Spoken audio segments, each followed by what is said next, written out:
Hi, this is Candy Akin, and I am the Lewis County Real Property Tax Director.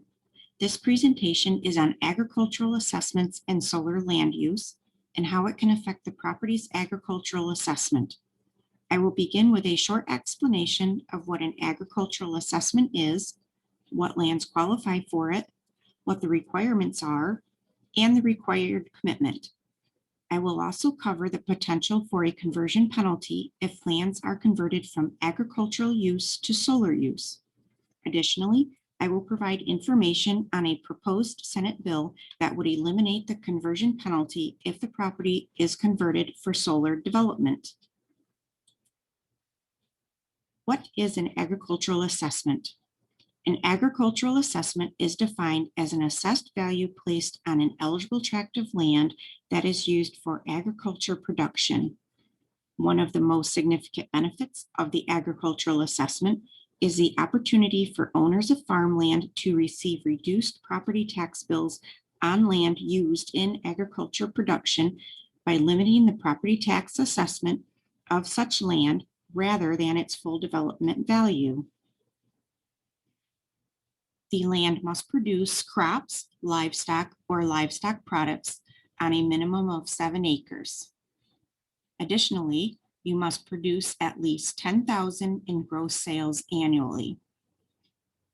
Landowners commit land to an agriculture use for 5 years in an ag district or 8 years outside of an ag district.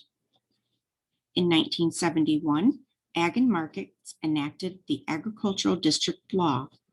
Counties manage the creation and modification of an ag district. Lands can either be inside or outside of an agricultural district to be eligible for an agricultural assessment.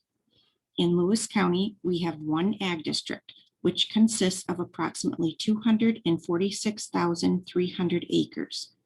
Each year, November 15th to December 15th, is the designated 30-day annual inclusion period in Lewis County. During this time, landowners can request that parcels be added to the ag district. Every 8 years, the county has an 8-year review period in which property owners can decide if they want to remain in the district, be removed from the district, or add parcels to the district. The last 8-year review for Lewis County was done in 2016, so the next 8-year review will be in 2024. If a portion or all of the lands benefiting from an ag assessment within an ag district are converted from ag use to solar, that portion becomes subject to a conversion penalty if the conversion occurs within 5 years from the last year the land received an ag assessment. If the conversion happens after 5 years from the last ag assessment, there is no penalty. For lands outside of the ag district, the penalty would apply if the conversion occurs within 8 years from the last year the land received the ag assessment. Converted lands are subject to a penalty, which is 5 times the taxes saved in the last year the land benefited from the ag assessment, plus 6% interest compounded annually. The payment due becomes a lien on the entire parcel as described on the assessment roll. As an example, if a landowner has 133 acres of land within the ag district and they have been receiving the ag assessment for the last 10 years, they elect to convert 20 acres to solar use, so the 20 acres becomes subject to the conversion penalty, which calculates to $849. Now keep in mind that this is based on the location of this particular example.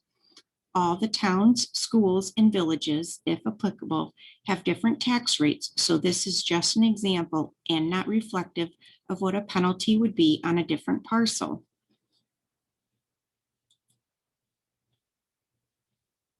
On January 30th, 2020, Senate Bill S7603 was introduced as a new bill in the 2019 to 2020 legislative session. The bill did not move from the Senate Ag Committee during that legislative session. On February 2nd, 2021, The bill was reintroduced as Senate Bill S 4100 for the 2020 through 2021 legislative session, and it is again with the Senate Ag Committee. Currently, the only exemptions from the conversion penalty for land receiving an ag assessment are wind development, oil, and gas production. This bill would amend the Ag and Market Law to remove oil and gas production and add solar development. Adding solar development would incentivize the continued use of ag land as a renewable resource and would allow landowners to transition marginal or non-usable land to a productive use that protects the environment while providing landowners with an additional source of income.